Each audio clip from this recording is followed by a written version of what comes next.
In this video, I'm gonna teach you how to use a Visa gift card on the Nike app. It's a very quick and easy process, so make sure to follow along. In this video, I'm gonna teach you how you can easily use the Visa gift card as a payment method on the Nike app.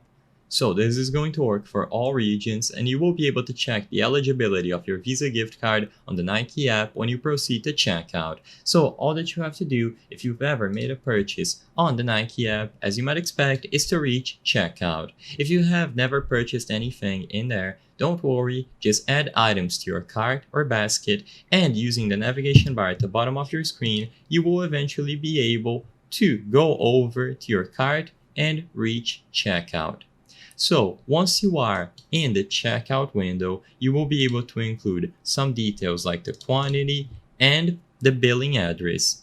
Now, when you reach the payment method window, as you can see here, you will have to select credit or debit card, and this will allow you to input the details about the Visa gift card. So usually, this is going to be the card number, expiration date, security code, and also probably a zip code. If you need to input a zip code, just place the one from your own home address.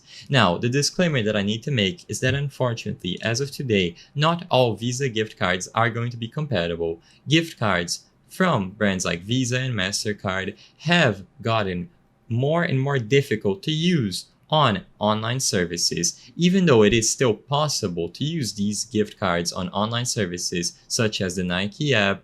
A lot of services just don't consider these cards valid. So after you input the details, try to finish the purchase. If it goes through without any issues, then you are okay and the Visa gift card has been used. But if it gives you an error message or it tells you that the card is invalid, then unfortunately it isn't eligible to be used on the Nike app. So this is how you can check and use your Visa gift card on the Nike app.